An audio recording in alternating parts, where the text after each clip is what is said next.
If you're trying to figure out how to put a starter switch in your Predator generator or other Honda clone generator, you're in the right place. We're going to be replacing our starter switch on this Predator 8750 today. Hopefully this is the final installment on the Bring the Generator Back to Life series. If you haven't seen our earlier videos with cleaning the fuel tank and doing the fuel conversion kit on it, please check out our channel at Barefoot Farms 2015.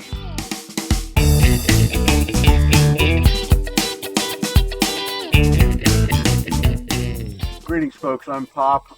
This is the Barefoot Farms 2015 channel. I'm here today working on this generator. This has been an ongoing project. We got this generator a while ago. It had bad fuel in it. We've gone through a bunch of work in bringing it back to life. It will now start on one pull on the pull cord, and we do have a new battery in it, but the auto start switch does not work. So I was able to get this one off Amazon. It appears to be a direct clone replacement on this machine. So we're going to pull this apart, get the control panel off, and see how we get this new switch plugged in. I did check on some other channels on YouTube, and we'll have links to those channels, which had a lot of great helpful information. We'll have links to those channels in the video description today. So to do this job, I used a little 3/8 inch ratchet with an extension, a 3/8 inch to 1/4 inch adapter, and then the small sockets I used were an 8mm for the bolts on the face here, and a 7mm for the nuts on the control panel. I also used a straight blade screwdriver, and I found a small magnet, rare earth magnet, to be a big help in getting the washers off of the studs so I didn't lose them.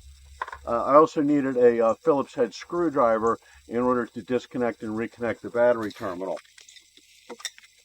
I used a pair of side cutters to help snap the dust cover back onto the starter switch, and I used a pair of channel locks to squeeze the tabs to get the switch out of the housing to start out with. And I used a pair of needle nose pliers to help get the washers out of place. The part number, I don't know the brand of this part. I'll see if I can find it and put it in the video description. The part number is X0048, the number 8, B as in Bravo, 96R as in Robert 1. X0048B96R1 is the part number.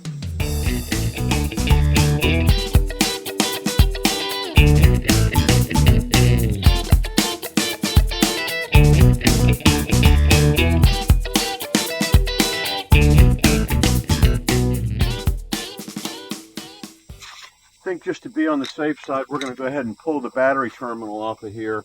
Let's make sure we don't short anything out accidentally. It's just a Phillips head screw on this battery terminal, and pull the negative or ground wire off of this. That way we'll be safe.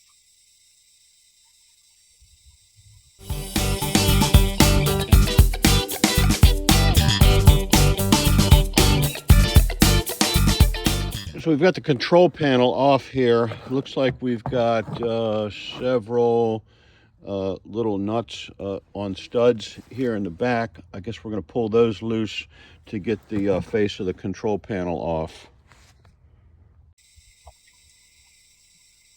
It looks like that's a 7mm socket on there that'll work.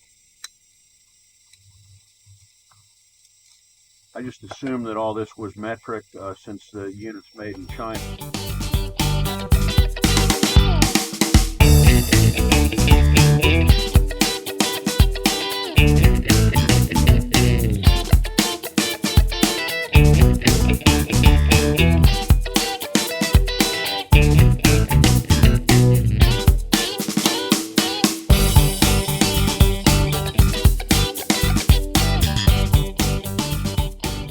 Feels like winter's here at the farm. I had to go grab a hat, and while I was in the house I grabbed a magnet. I'm hoping I can get these washers out of here without losing them. When I pulled the nuts off of the studs that hold the control panel together, the washers stayed on there, and I'm sure if I just tip this up that they're going to be lost. So had a little rare earth magnet from another project. I stuck it on my screwdriver here, and it's grabbing these washers so they're not lost.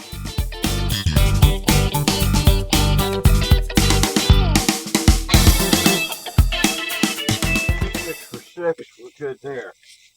Now let's see what is going to happen with the control panel. So it appears that this is a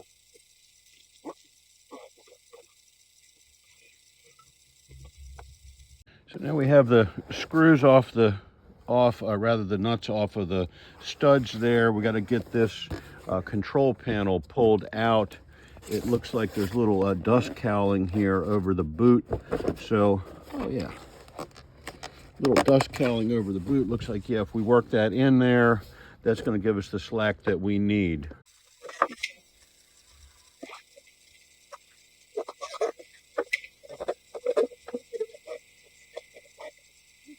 Pretty well so far. So here's our starter switch. It's got 6 terminals on it and 5 wires. So I want to make sure to do this like for like as they come off. Let's get this unwrapped. Off is down. Spring-loaded start is up. So we want to make sure to get that black and red. Make sure to get that black and red on these top 2 terminals. Yellow and blue in the middle, and the other black with the white stripe on the lower right corner. And if I forget while I'm doing this, at least I can go back on the video and check it out. So it's always a good practice to take pictures when you're working on something like this.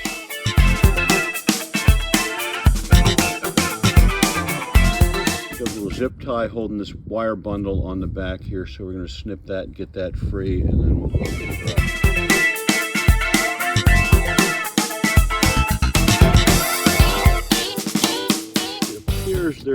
We got that cable bundle loose here. It appears there's a little blob of, looks like hot glue or something there, and then we need to get something to squeeze those little tabs in to release that from the control panel. So I'm going to go get a pair of channel locks, and we're going to cut that away with a knife and see if we can get that switch out.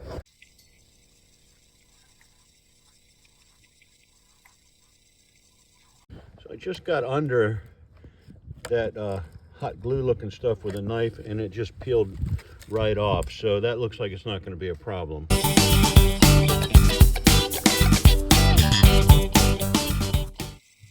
Okay, we got that out. Really no big deal. And here's the switch. Not sure about this dust cover, if this is going to be transferable or not. Let's see if we can get this, it's like this, oh yeah, little dust cover just snaps right off of here, and here's the switch. No big deal.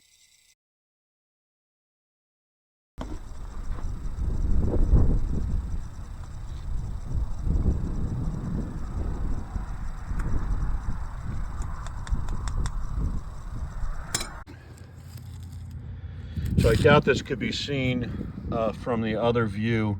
So to get that dust cover off of there, I just took a screwdriver in there and just pried those little tabs out just a little bit, and the whole black ring and the opaque soft plastic cover just popped right off of the old switch, and then it just popped right on with a little squeeze of pliers on there, and now it's good to go. So we just need to, from here, we just need to make sure that we get it in the right way. The offside is on the bottom. The spring-loaded part of the button is on the top. So we'll get her popped in there and get the wires reconnected and see what happens.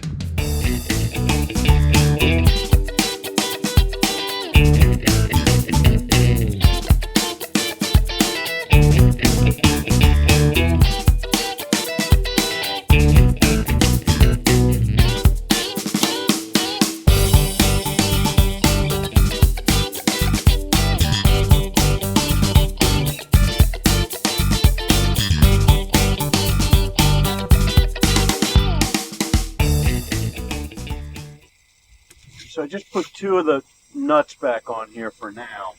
I'm going to go ahead and hook the battery back up again, and we're going to give this a test run to see if it's working before we go ahead and put it all back together.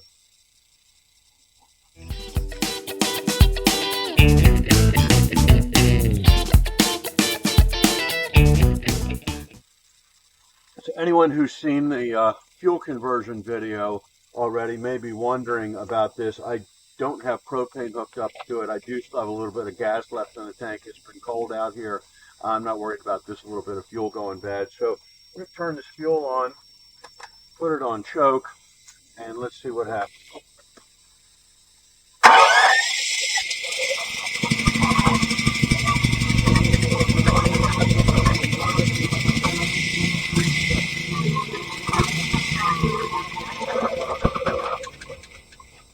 Okay, good deal. Once I get this all back together, I'm going to go ahead and, as I've said in other videos, run this till the carburetor is dry.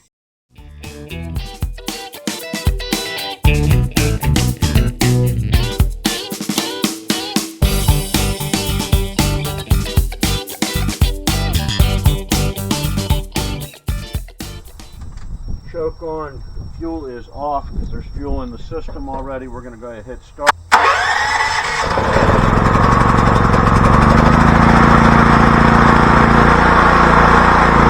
If you enjoy watching videos where regular guys fix stuff, put stuff together, fumble our way through like you would, then stay with us here on the Barefoot Farm channel.